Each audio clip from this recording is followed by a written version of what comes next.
So good morning everyone. Welcome on Nimbus Learning powered by Engineers Academy. So एक last point हमारा और बचा है जिसके बारे में हम लोग चर्चा करेंगे आज की क्लास में, विच इज रोटेशनल और रोलिंग मोशन. तो मैं बात करता हूं सबसे पहले रोटेशनल मोशन के ऊपर.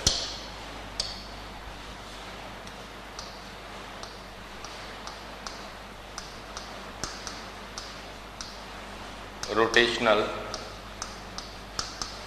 Motion.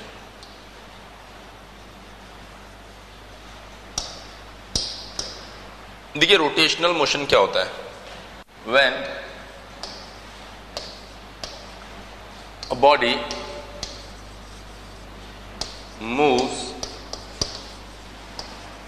Around an axis passing through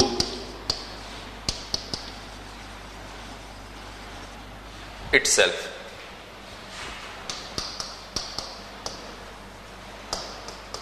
Known as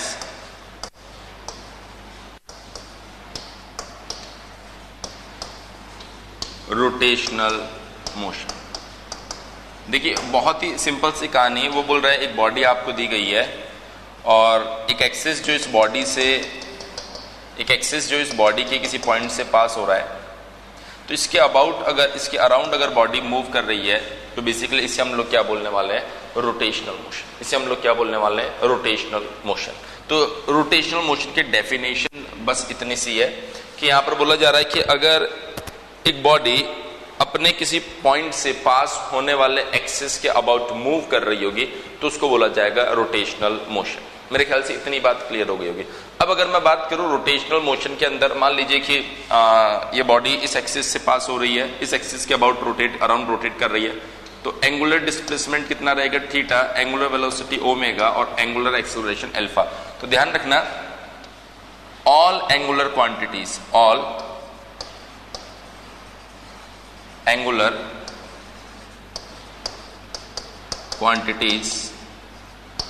for body at any point will be same. मतलब अगर आप बात कर रहे हो कि ये बॉडी रोटेट कर रही है 30 डिग्री पे, 30 डिग्री, तो उसके लिए ये पार्टिकल भी 30 डिग्री, ये पार्टिकल भी 30 डिग्री, ये पार्टिकल भी 30, सभी के सभी 30 डिग्री पर रोटेट करेंगे. अगर बोल रहे हैं कि इस बॉडी की एंगुलर स्पीड है 10 रेडियन पर सेकंड, तो कंप्लीट बॉडी जो आप देख पा रहे हो उसको किसी भी पॉइंट पर जाके देखिए, उसकी स्पीड जो रहेगी 10 रेडियन पर सेकंड ही मानी जाएगी. अगर इसका एंगुलर एक्सेलरेशन है 2 रेडियन पर सेकंड स्क्वायर, तो बॉडी के किसी भी पॉइंट का एंगुलर एक्सेलरेशन अगर आप देखोगे किसी भी पॉइंट पर जाकर, तो उसका एंगुलर एक्सेलरेशन 2 रेडियन पर सेकंड स्क्वायर ही रहेगा. कहने का मतलब सिर्फ इतना सा है, किसी भी पॉइंट पर आप जाइए, एंगुलर क्वांटिटीज जो रहेगी वो क्या रहने वाली है, सेम रहने वाली है. मान लीजिए रोटेटिंग बॉडी के किसी पॉइंट के ऊपर अगर आपको वेलोसिटी लिखनी हो, तो वेलोसिटी कैसे लिखते हैं, उसको सेंटर ऑफ रोटेशन से कनेक्ट करो, उसके परपेंडिकुलर एक लाइन ड्रॉ करो. क्लियर है. ये पॉइंट ए है तो आप लिखोगे velocity of A equals to, इसकी एंगुलर वेलोसिटी कितनी है, ओमेगा, सेंटर ऑफ रोटेशन से डिस्टेंस कितनी है, आर ए, तो ओमेगा इंटू आर ए. मान लीजिए यहां एक पॉइंट है बी, हमने कहा इसकी वेलोसिटी बताओ, तो आपने कहा इसके परपेंडिकुलर एक लाइन ड्रॉ करो और इसे लिख दो वेलोसिटी ऑफ बी. ये डिस्टेंस है आर बी, तो ये लिखा जाएगा ओमेगा इंटू आर बी. बोलिए एक बार सभी स्टूडेंट्स, इतनी बात समझ में आई या नहीं आई? Once again good morning everyone. एक बार बताएंगे बेटा ये पॉइंट समझ में आया कि नहीं आया, क्लियर है? तो एक बार आप इस पॉइंट को लिखिए, उसके बाद मैं नेक्स्ट पॉइंट में आपको बताता हूं.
नोट करके डन लिख कर भेजिए। बिल्कुल सूरज, V बराबर ओमेगा आर,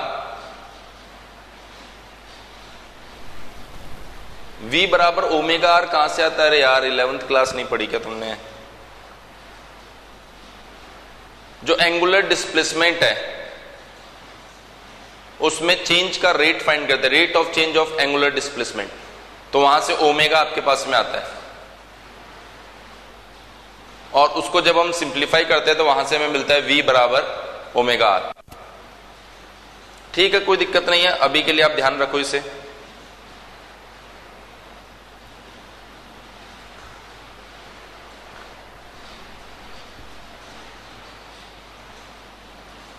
हाँ, वो सर्कुलर मोशन का भेजा था किसी ने, भला आदमी था जिसने भेज दिया, तुम लोग तो ढूंढ नहीं पाए।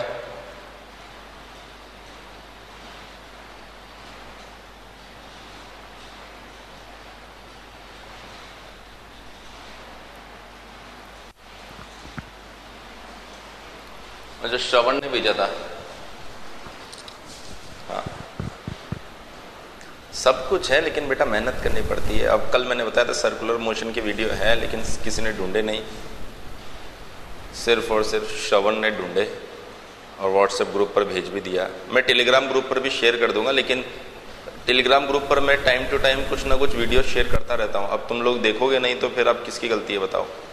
आज 3 बजे वाइब्रेशन का MCQ सॉल्व करेंगे। नोट हो गया हो तो डन लिख कर भेजो।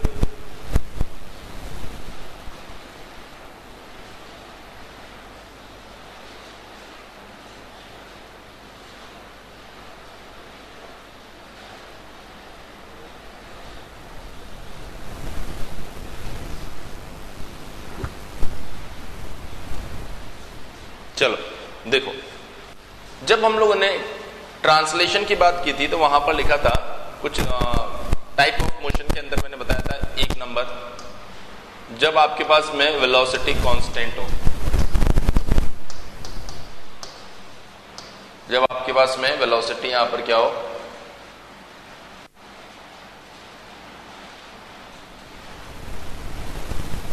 हाँ सर 3 बजे खेत में रहते हैं, खेत से ही लेना लाइक। सो यहां पर मैंने बताया था S इक्वल्स टू आपके पास में क्या होता है UT। दो नंबर की अगर मैं बात करूं तो यहां पर आपको क्या बोला गया था, जब V आपके पास में कांस्टेंट नहीं हो और A आपके पास में कैसा हो बेटा, कांस्टेंट हो, तो ऐसे में V equals to U plus AT, V square equals to U square plus 2AS, S equals to UT plus half AT square. पता नहीं एक दिन कोई क्लास चल रही थी, आप में से किसी ने मैसेज किया था सर वो सर जो पढ़ा रहे हैं वो कमेंट ही नहीं देख रहे। अब तो ऐसे कमेंट करते इसी वजह से वो देखते नहीं होंगे। अब मुझे अब समझ में आ रहा है, मान लो A not equals to constant, A अगर कांस्टेंट नहीं है तो ऐसे में आपको क्या बोला गया था कि V is dx by dt, A is dv by dt, ऐसे कुछ आपको फाइंड करना पड़ेगा। सो अगर मैं बात करूं एंगुलर मोशन के लिए, फॉर एंगुलर मोशन, तो देखिए एंगुलर मोशन की अगर हम बात करेंगे तो उसके अंदर हमने कहा let us suppose omega is constant. अगर ओमेगा कांस्टेंट है बेटा तो थीटा इक्वल्स टू क्या बन जाएगा, ओमेगा इंटू टी। नंबर 2, अगर ओमेगा कांस्टेंट नहीं है और अल्फा जो है वो आपका कांस्टेंट है, अगर अल्फा आपका कांस्टेंट है तो ऐसी कंडीशन में आप क्या लिखेंगे, U2 omega 2 equals to omega 1 plus alpha t, omega 2 square equals to omega 1 square plus 2 alpha theta, theta equals to omega 1 t plus half alpha t square. और 3 नंबर, अल्फा अगर बेटा आपके पास कांस्टेंट नहीं हो तो omega equals to d theta by d t, d omega by d t. ये relations है बेटा जो आपको ध्यान रखना है, जो कि एग्जैक्टली हमने लीनियर से इसको एंगुलर के अंदर ट्रांसफॉर्म किया है। एक बार जल्दी से बोल दीजिए बेटा, क्लियर हुआ या नहीं हुआ? जल्दी से बोल दीजिए बेटा, क्लियर हुआ या नहीं हुआ? ठीक है ना? कैसे ट्रांसफॉर्म किया है मेरे ख्याल से सभी स्टूडेंट समझ पा रहे हैं। इसके अंदर हमने s या x जो है, s या फिर x जो है उसको थीटा से रिप्लेस कर दिया, v को ओमेगा 2 से, u को ओमेगा 1 से, a को अल्फा से, बस इतना सा काम किया। नोट कर लीजिए आप इसे। सो ये कुछ चीजें हैं जो अगर आप याद रखेंगे तो कहीं ना कहीं आपको इससे मदद मिलने वाली है।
हाँ बिल्कुल,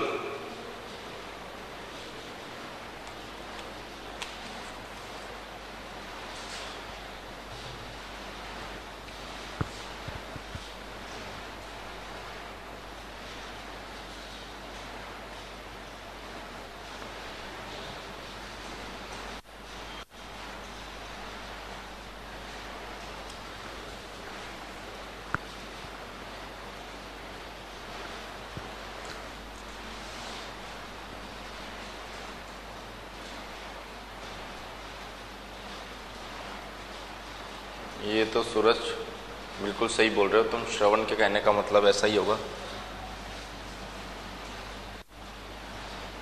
तुम लोग अपना एक व्हाट्सएप ग्रुप क्यों नहीं बना लेते, बैठ के तुम उसमें बातें करते रहा करो।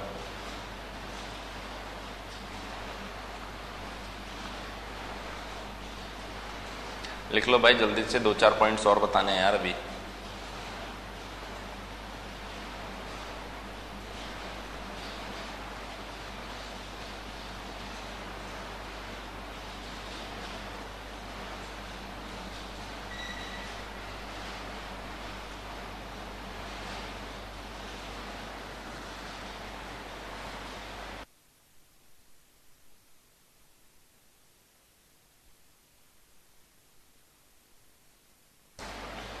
आप किसी ग्रुप में ऐड हो या नहीं हो, आप टेलीग्राम पर आ जाओ।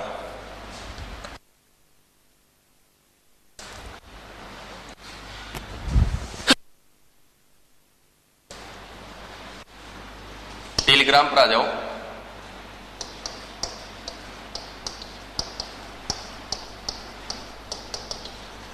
प्रैक्टिस सेशन फॉर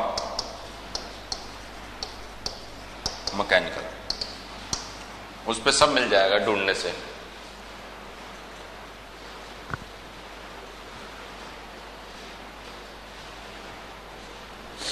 हाँ तो वो भी ज्वाइन कर लो, क्या दिक्कत है? ग्रुप ज्वाइन करने में कोई नुकसान थोड़ी होता है यार। अब देखो, मैंने एक बार YouTube सेशन लिया था और उस YouTube सेशन में मैंने बताया था व्हाट इज सर्कुलर मोशन,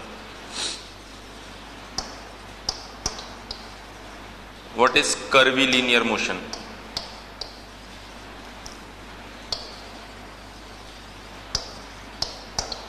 उसी में बताया था रोटेशनल मोशन क्या होता है, उसी में बताया था रूलिंग क्या होता है। और उस टाइम कहा भी था कि बेटा इनको ध्यान से देख लो। उस टाइम पर कहा भी था कि इनको ध्यान से देख लो, क्योंकि जब पेड कोर्स में आओगे,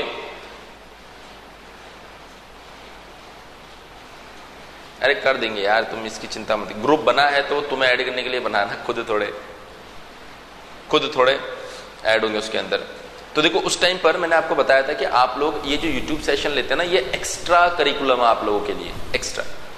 दो तरीके से हम लोग पढ़ते हैं। पेड में जब पढ़ते हैं ना, तो पेड के अंदर हम हर एक चीज को टाइम ड्यूरेशन के अंदर बाउंड करके पढ़ते हैं।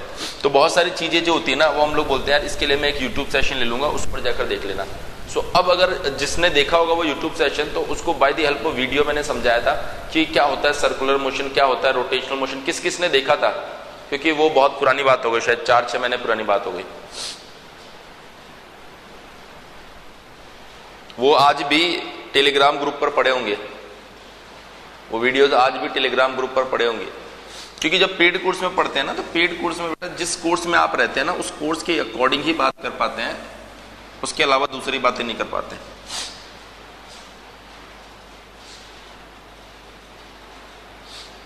मैथ्स का लेके आएंगे। अभी मैथ्स अभी आपने देखा होगा ना, एग्जाम में आने लग गई, जेईई एग्जाम के अंदर मैथ्स का भी लेकर आएंगे, चिंता मत करो, ठीक है। चलिए इतनी बात समझ में आ गई।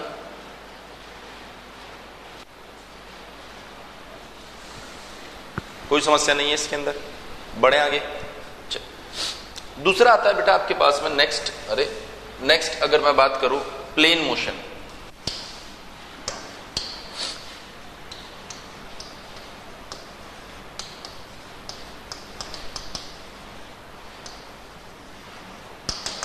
देखिए प्लेन मोशन का स्टेटमेंट क्या है, पहले तो ये आपको समझाता हूं। When a body is in any general motion on a plane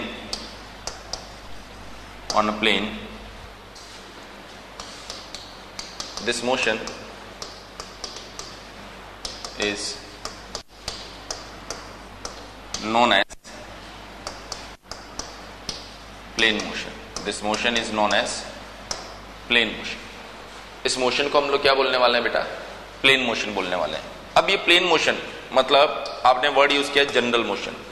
तो ये जो जनरल मोशन होता है बेटा, ये जनरल मोशन क्या होता है? ये सर जनरल मोशन होता है translation plus rotation, translation plus rotation. Clear है? जैसे मान लीजिए इस बात को अगर मैं आपको समझाने की कोशिश करूं, तो मान लीजिए ये एक बॉडी है आपके पास, जिसमें ये पॉइंट ए है, ये पॉइंट बी है, ये पॉइंट सी है, ए बी सी। अगर इसके अंदर प्योर ट्रांसलेशन होता है,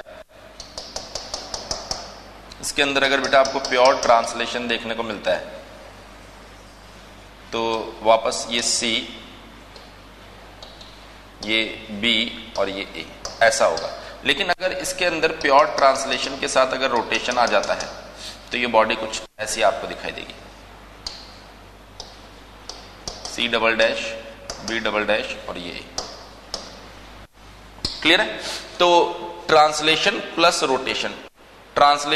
रोटेशन, इसी को हम लोग क्या बोलते हैं, जनरल मोशन। इसी को हम लोग क्या बोलते हैं बेटा, जनरल मोशन। तो ये आपके पास में एक जनरल मोशन है। मेरे ख्याल से आपको समझ में आ रहा होगा कि जनरल मोशन का मतलब क्या है, कि बॉडी के अंदर ट्रांसलेशन भी हो और बॉडी के अंदर क्या दिखाई दे रहा हो आपको, रोटेशन भी दिखाई दे रहा हो। इसी को हम लोग क्या बोलते हैं, जनरल मोशन। बोलिए इतनी बात समझ में आई या नहीं है? यस और नो? नोट कर लीजिए इसे एक बार।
डन।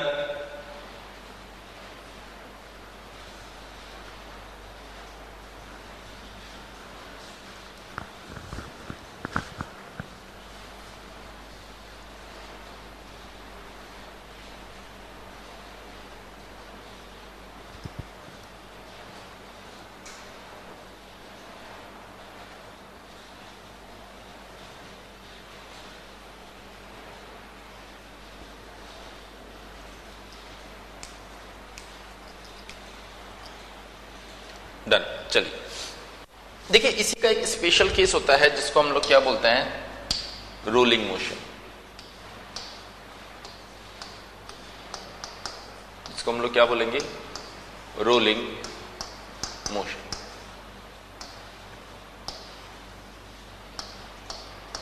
अब ये रोलिंग मोशन क्या होता है?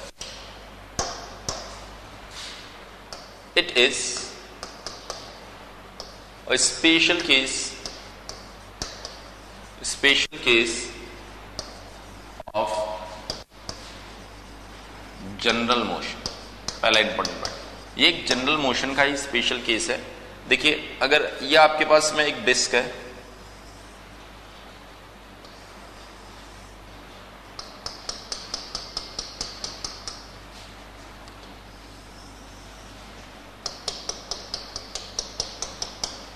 और ये डिस्क रोल करती हुई यहां पर आई है, ऐसा मान के चल रहा हूं मैं। तो ये पॉइंट ए है, ये पॉइंट मूव करता हुआ ये लो ए यहां पर आ गया, ठीक है, ऐसा मान के चल रहे हैं हम लोग। इसको थोड़ा सा वैसे यहां पर बना सकते, थोड़ा सा क्लोज लेके आता हूं ताकि कुछ और पॉइंट्स भी मैं आपको बता सकूं इसके अंदर। अब ठीक लग रहा है, ठीक। तो ये मूव करके इस जगह पर आ गया। तो ये जो ए पॉइंट होता है ना बेटा, ये होता है प्योर ट्रांसलेशन में। तो A point will be in translation, किसके अंदर, रोलिंग के अंदर। ए पॉइंट जो है ट्रांसलेशन के अंदर रहेगा, रोलिंग के अंदर जब हम लोग बात करेंगे। दूसरा पॉइंट देखिए, ये जो पॉइंट है, पॉइंट ऑफ कांटेक्ट सी, हमने कहा कि ये पॉइंट जो सी है ये इस जगह पर आ गया, ये आपका सी आ गया। तो ये एंगल कितना हो गया, थीटा, ये हो गया आर। तो देखिए एक्चुअल में ये जो डिस्टेंस होती है, ये जो डिस्टेंस, ये कितनी डिस्टेंस है, आर थीटा। ये कितना होगा, आर थीटा। तो जितना ये डिस्टेंस होगा ना बेटा, उतना ही ये पॉइंट आगे की साइड ट्रेवल करता है। जितना ये डिस्टेंस होगा उतना ही ये पॉइंट आगे की साइड ट्रेवल करता है। जब ये complete 2 pi r distance cover कर लेगा ना, उस टाइम पर इसका एक रिवोल्यूशन पूरा हो जाएगा। मतलब जब ये पूरा एक बार रोल कर जाएगा ना, तब ये कितनी डिस्टेंस कवर कर लेगा, 2 पाई आर डिस्टेंस कवर कर लेगा। तो ये बात समझ पा रहे हो कि ये पॉइंट यहां से यहां जितना बढ़ेगा उतना ही ये पॉइंट यहां से यहां बढ़ेगा। एक बार बोलो यस और नो, प्योर रोलिंग के केस में बोलो बेटा एक बार यस और नो।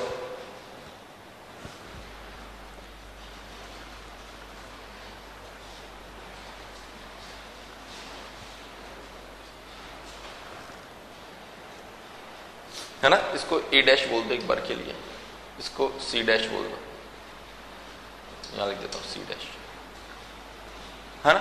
तो अब देखो यहां पर जब r theta equals to A dash है, इसका मतलब यहां पर प्योर रोलिंग हो रही है। यहां पर क्या हो रही है बेटा, प्योर रोलिंग हो रही है। और जब मान लो A dash less than R theta हो गया, या फिर A dash greater than R theta हो गया, तो इसका मतलब यहां पर प्योर रोलिंग नहीं है। प्योर रोलिंग आपको यहां पर ऐसी कंडीशन में देखने को नहीं मिल रही है। तो फिर इसे क्या बोलते हैं, तो जब आर थीटा ज्यादा, मतलब ये डिस्टेंस ज्यादा है, इसको आगे जाना था पर ये आगे गया नहीं, इसको आगे जाना था पर ये आगे बेटा गया नहीं। बेसिकली इसको बोलते हैं स्लिपिंग। जैसे आपने इसको रोल करवाया, इसको रोल कराया, ये अचानक से स्लिप होके पीछे आ गया, तो ए डैश जितना होना चाहिए उतना हुआ नहीं, कम रह गया ए डैश। नहीं समझ में आया? अच्छा समझ में आ गया, अरे वाह तुम तो मेरे से आगे हो। इसको रोल करवाया, ये देखिए आगे जाने के बजाय ये स्लिप होके पीछे आ गया, तो ए डैश तो रह जाएगा कम, पर इसने तो थीटा एंगल कवर कर लिया ना, तो थीटा एंगल में जितना डिस्प्लेसमेंट ए को कवर करना चाहिए था उतना एक कर नहीं पाया, तो ए डैश रह गया कम और आर थीटा रह गया ज्यादा। तो इस कंडीशन को हम लोग बोलते हैं स्लिपिंग। इस कंडीशन को हम लोग क्या बोलते हैं बेटा? स्लिपिंग। और जब ये आप इसे रोल करवाएंगे, जब बेटा आप इसे रोल करवाएंगे और ये आगे की साइड स्किड कर जाएगा, तो उस कंडीशन में ए डैश ज्यादा हो जाएगा और आर थीटा कम रह जाएगा, उसे बोलते हैं स्किडिंग। अब एक देखना, ये जो टर्म मैं बता रहा हूं ना, ये ऐसा नहीं है कि आपको पहले नहीं पता थी, ये टर्म्स आपको पहले भी पता थी। जैसे मान लीजिए कि आप किसी ग्लास सरफेस के ऊपर चल रहे हैं और ग्लास सरफेस पे चलते चलते अचानक से आप गिर गए, ऐसे आगे गए और ये आपका पैर पीछे की साइड स्लिप हो गया और आप आगे की साइड गिर गए, तो आप क्या बोलते हैं? अरे यार मैं स्लिप हो गया। बोलते हो ना? या सुनो, बोलो भाई। हाँ, वही जब आप बाइक चला रहे होते हो तो ऐसे इंस्टेंट पे जैसे आप ब्रेक मारते हो, बाइक स्किड करता हुआ आगे जाता है और कार के अंदर ठुक जाता है। आप क्या बताते दूसरे को? अरे यार बाइक स्किड करता हुआ कार में ठुक गया। क्लियर है? तो वो आपका स्किडिंग है। तो वहां पर ये जो टर्म्स है ना, ये आप बचपन से यूज कर रहे हो, ऐसा नहीं कि भाई अभी आपने सीखा ये, लेकिन बस टेक्निकल फॉर्म में मैंने इसको अभी आपको समझाया कि सिर्फ और सिर्फ ये आपका प्योर रोलिंग है, ये एक स्लिपिंग है और ये स्किडिंग है। बोलिए एक बार, ये बात समझ में आई कि नहीं आई? ये बात बेटा आपको समझ में आई या नहीं आई? और ये जो पॉइंट ए रहता है ना, ये पॉइंट ए, ये आपका प्योर ट्रांसलेशन के अंदर रहता है। अब नोट कर लीजिए आप इसे।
डन।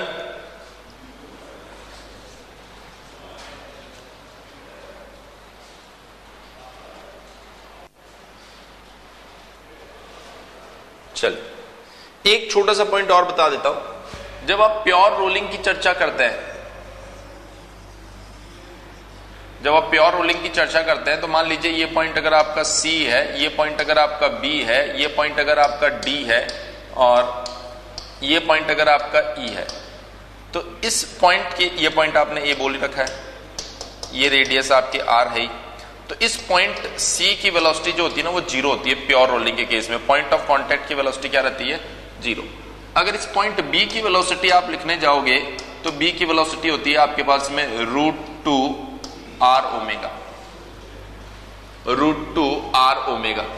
इस पॉइंट ए की वेलोसिटी अगर आप लिखने जाओगे तो आर की वेलोसिटी, ए की वेलोसिटी होती है बेटा आर ओमेगा। देखिए इसकी वेलोसिटी जीरो, तो आपको याद होगा थ्योरी ऑफ मशीन में मैंने बताया था कि ये आपका सेंटर ऑफ रोटेशन हो जाएगा। ये क्या बन जाएगा बेटा? Centre of rotation. Theory of machine में बताई थी ये बात। ये अगर सेंटर ऑफ रोटेशन है तो ए की वेलोसिटी आप कैसे लिखोगे? इस डिस्क का ओमेगा मल्टीप्लाई बाय आर, तो velocity of A is r omega. B की वेलोसिटी डिस्क का omega multiply by this distance, तो ये बेटा आर है, ये भी आर है, तो ये कितना हो जाएगा? √2 आर, तो ये हो जाएगा √2 आर ओमेगा। सेम इसके लिए अगर आप बात करोगे तो ये आर, ये भी आर, तो ये कितना हो जाएगा? √2 आर। तो ये आपके पास वेलोसिटी कितनी हो जाएगी, √2r ओमेगा। ये देखिए ई पॉइंट, ये कितना है r, ये कितना है r, तो टोटल कितना हो गया 2r। तो इसकी वेलोसिटी इधर, इसकी वेलोसिटी इधर, इसकी वेलोसिटी इधर, तो velocity of E is 2r omega. हालांकि इतना जरूरत आपको पड़ती नहीं है, क्योंकि ये सब चीजें मैंने थ्योरी ऑफ मशीन में भी आपको बता दिया। सो इतनी जरूरत पड़ती नहीं है वेलोसिटी और इन चीजों की, क्योंकि ये थ्योरी ऑफ मशीन में आप पढ़ चुके हो। लेकिन फिर भी अभी मैकेनिक्स पढ़ ही रहे हैं तो इस पॉइंट को लिख भी लो आप। चारों पॉइंट की वेलोसिटी जो है वो आप कॉपी के अंदर मेंशन कर लो। तो ये वो पॉइंट्स है जो मैकेनिक्स में हमसे पूछे जा सकते हैं, पूछे जा नहीं रहे। फिर बता रहा हूं, पूछे नहीं जा रहे एग्जाम में, पूछे जा सकते हैं, क्योंकि ये वाला पार्ट जो है ये थ्योरी ऑफ मशीन में हम लोग देखते हैं। और मैंने बताया भी है कि ये आई सेंटर होता है। आई सेंटर कंसीडर करके कैसे किसी भी रोटेटिंग बॉडी के लिए आप वेलोसिटी लिखोगे, उसके लिए आप डिनाई नहीं कर सकते हैं। पूरा इंस्टेंटेनियस सेंटर पढ़ा है डिटेल में, नोट कर लीजिए बेटा इसे।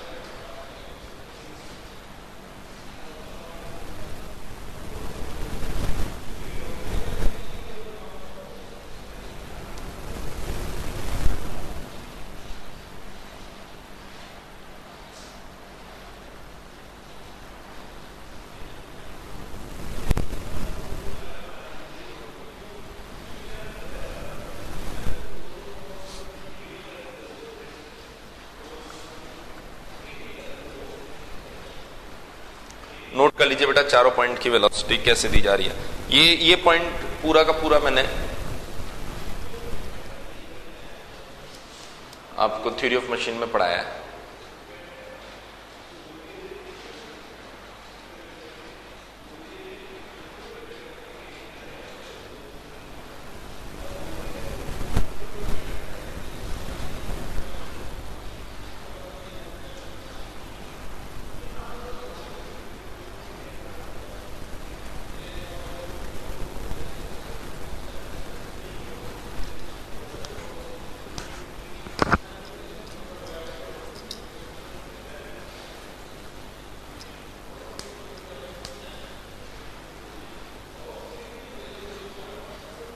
सूरज टॉम नहीं हुआ है तुम्हारा भी, ठीक है। जिनका टॉम नहीं हुआ है उनका टॉम तो हो गई ना भाई, जिनका हो गया है उनको तो इंस्टेंटेनियस सेंटर पढ़ाया ही ना।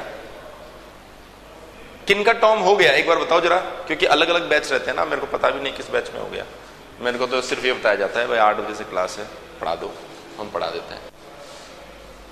हाँ, तो श्रवण आपको याद होगा आई सेंटर पढ़ाया मैंने, चैप्टर नंबर 2 ही वो है। प्रिंस राहुल,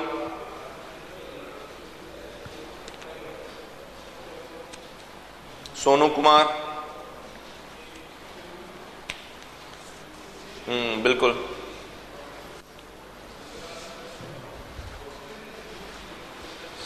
चिंता मत करो, जिनका टॉम नहीं हुआ है, सूरज का भी हुआ है, जिनका नहीं हुआ है ना उनका टॉम होगा ऑफ कोर्स, और जिनका हो गया है उनको चिंता की बात नहीं है। उनको तो पता ही है कि इंस्टेंटेनियस सेंटर तो थ्योरी ऑफ मशीन की जान है। देखिए एक और छोटा सा पॉइंट है जो मैं आपको बताना चाहूंगा, which is virtual work principal. Virtual work principal.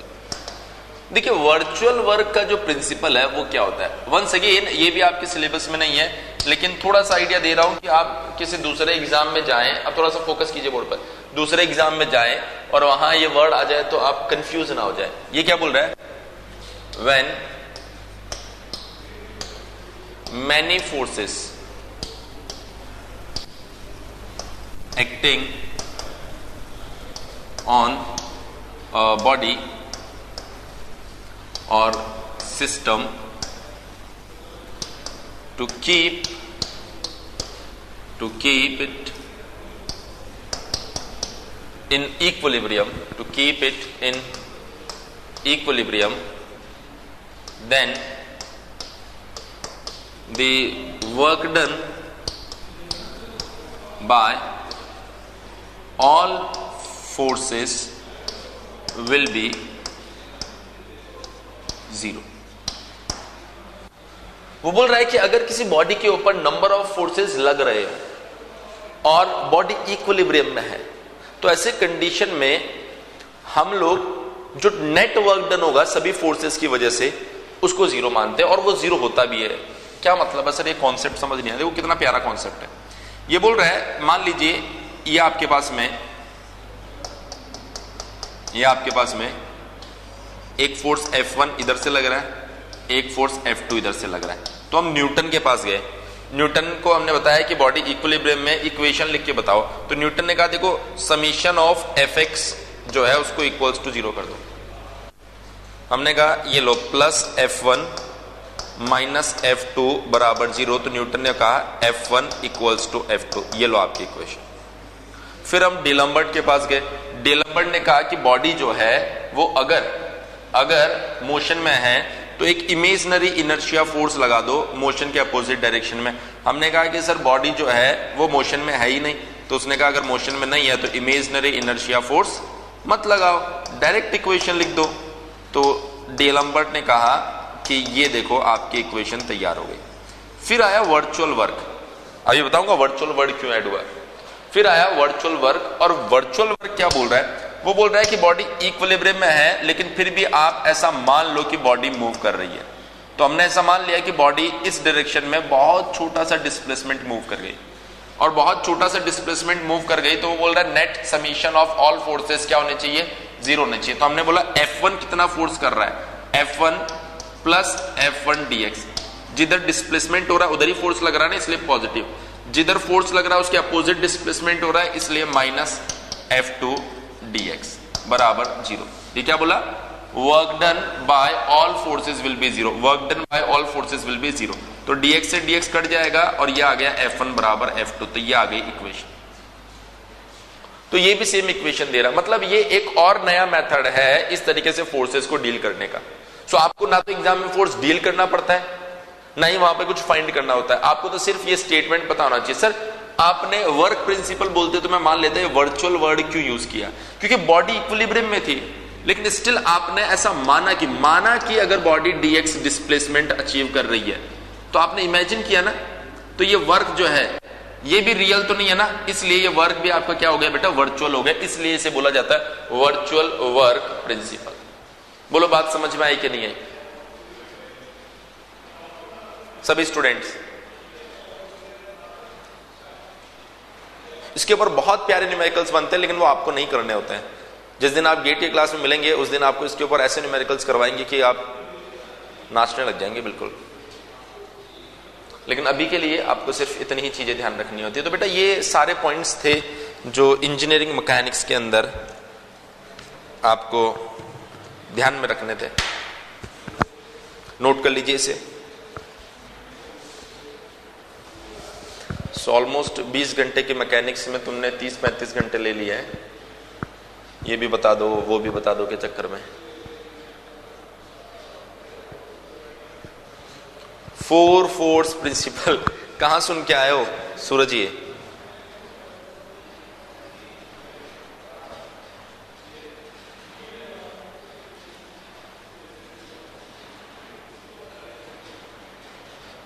Note करो इसे बेटा।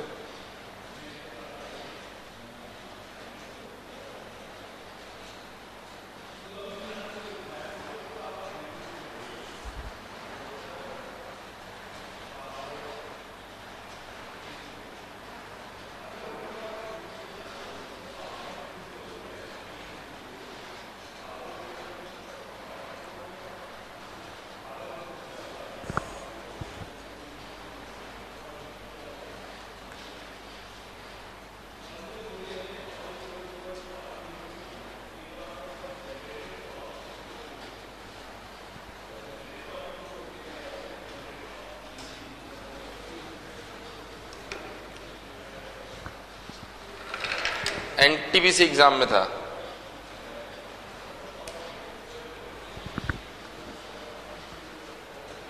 एनएचपीसी एग्जाम में था, तो वो बेसिक इंजीनियरिंग का क्वेश्चन था भाई। एक्चुअल में क्या होता है कि 4 फोर्स प्रिंसिपल का मतलब एक्चुअल में जो फोर्स इंटरेक्शन आप बोल सकते हो ना, वो 4 तरह के होते हैं अपने पास में। एक होता है ग्रेविटेशनल, एक होता है आपके पास में इलेक्ट्रोमैग्नेटिज्म, उसकी वजह से जो फोर्स डेवलप हो रहा है। एक हम लोग बोलते हैं वीक इंट्रैक्शन, कमजोर। दूसरा होता है हमारे पास में स्ट्रॉन्ग इंट्रैक्शन, मजबूत। बस इन्हीं को हम लोग बोलते हैं 4 फोर्स प्रिंसिपल। ये 4 फोर्स इंट्रैक्शन हम लोग पढ़ते हैं बचपन से ही, लेकिन ये आप यहां नहीं पढ़ते हो कहीं पर भी।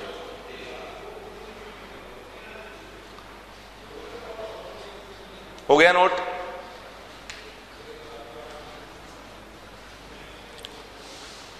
वो बेसिक इंजीनियरिंग है।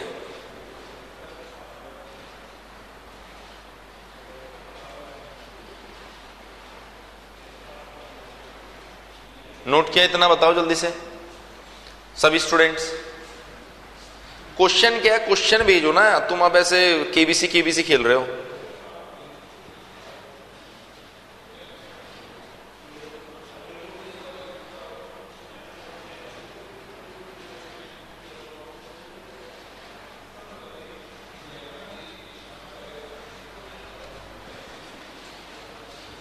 अब तुम केबीसी खेल रहे हो, मतलब एक चीज बताओ फिर दूसरी चीज। ये 15 घंटे तुम्ही ने बढ़ाए।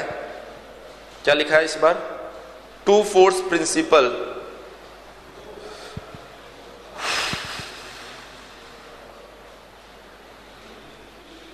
देखो 2 फोर्स इक्विलिब्रियम का मतलब क्या होता है कि कोई बॉडी है, चलो सामने बनी हुई है, एक बॉडी आपके पास में बनी हुई है, ये इक्विलिब्रियम में है। इसके लिए 2 फोर्स आपके पास में मिनिमम होने चाहिए, और दोनों फोर्सेस क्या होने चाहिए? कोलिनियर होने चाहिए, इक्वल होने चाहिए। देखो इक्वल होने चाहिए और अपोजिट सेंस में होने चाहिए।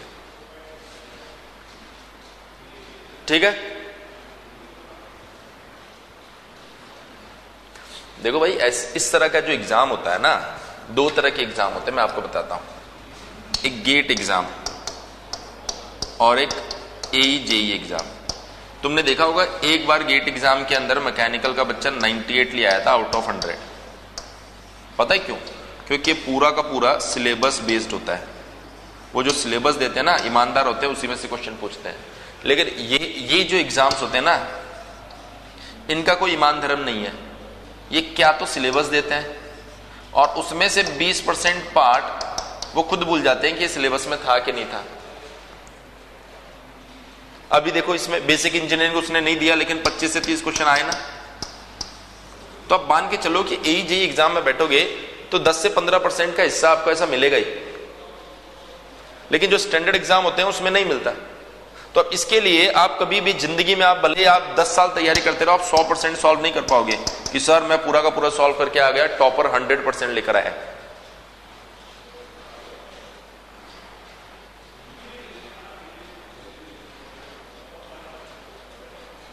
है ना?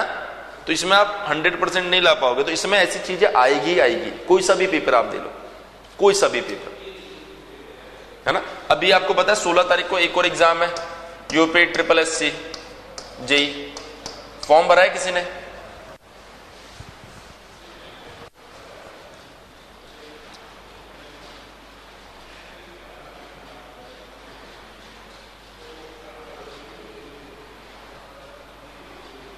आधों को तो पता ही नहीं होगा ऐसा कोई फॉर्म भी आया था।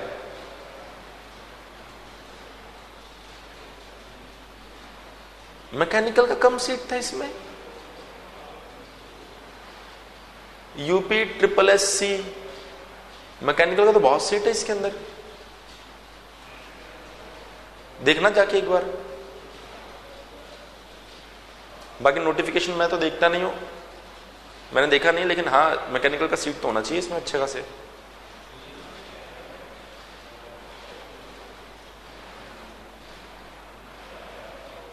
ओके ओके ओके, चलिए ठीक है।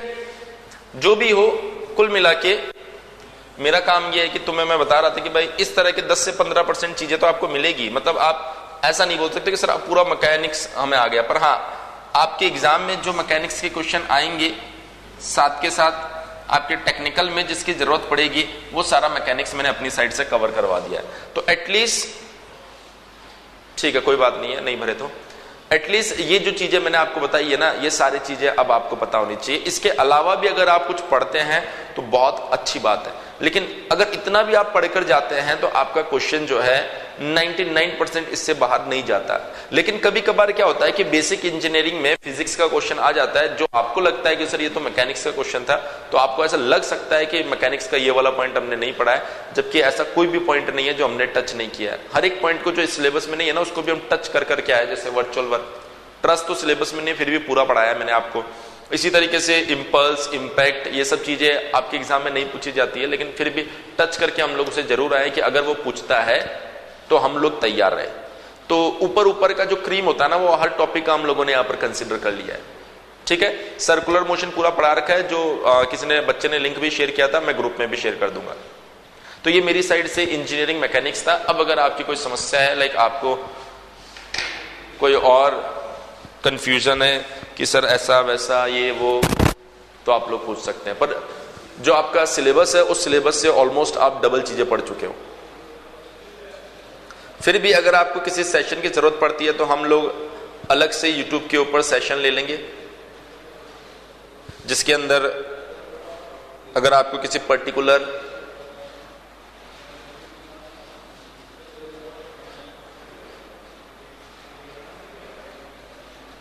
ज्यादा पढ़ते हैं तो ऑफ कोर्स डर लगना भी चाहिए जरूरत से ज्यादा पढ़ने पर। जैसे जरूरत से ज्यादा अगर हम लोग पढ़ने लग जाएंगे, हाँ बिल्कुल रिवीजन करवाएंगे, चिंता मत करो। रिवीजन के लिए देखिए, आप मान के चलिए कि मंथ में एक बार आपका मैराथन सेशन होगा ही होगा किसी न किसी एग्जाम को लेकर। तो आप सिर्फ उस सेशन में बैठ जाइए और जो सर बोल रहे हैं उसको सुनते जाओ।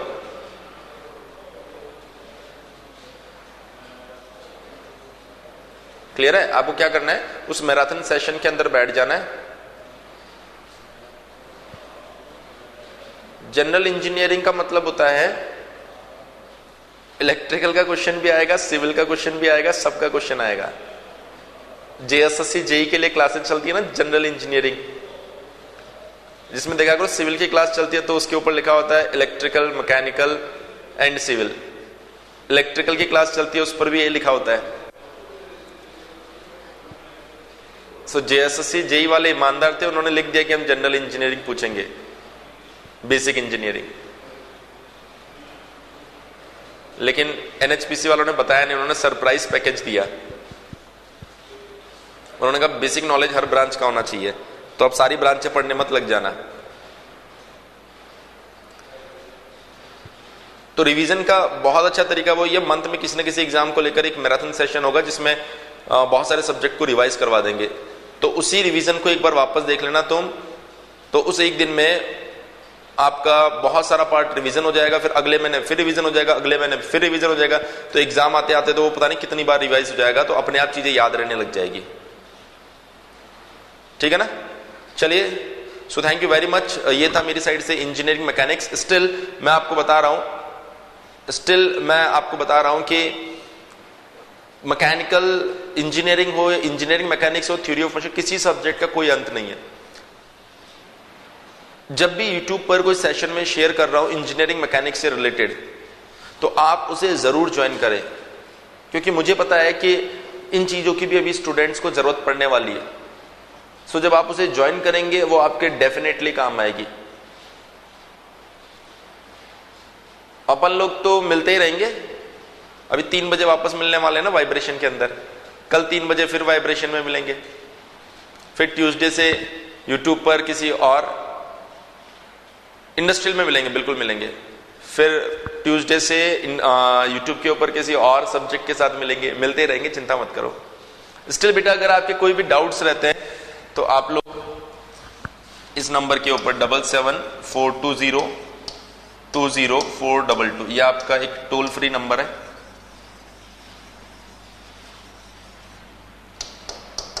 इसके ऊपर आप मुझे मैसेज कर सकते हैं, कोई भी समस्या, बस खत्म हो गया, अब कुछ नहीं बचा है। कोई भी समस्या अगर आपको रहती है तो आप इस नंबर के ऊपर मुझे बता सकते हैं। बिल्कुल बिल्कुल, नहीं तो तुम लोग भूल जाओगे ना, मुझे भी भूल जाओगे और सब्जेक्ट को भी भूल जाओगे। ठीक है? और भी अगर आपको किसी टॉपिक में ऐसा लगता है कि सर ये वाला टॉपिक भी आप हमें बता दीजिए जो मुझे ऐसा लगेगा वाकई में जरूरी है, तो उसके लिए मैं आपके लिए स्पेशल यूट्यूब सेशन ले आऊंगा। और रही बात मैथ्स की, तो जेईई एग्जाम के लिए मैथ्स का सेशन भी मैं लेकर आ जाऊंगा, जिससे कि अगर किसी एग्जाम के अंदर मैथ्स भी ऐड हो रही है तो आपको उससे काफी बेनिफिट मिलने वाला है। ठीक है, तो बंद करें क्लास, फिर 10 बजे मिलना है आशुतोष सर से। चलिए, थैंक यू वेरी मच।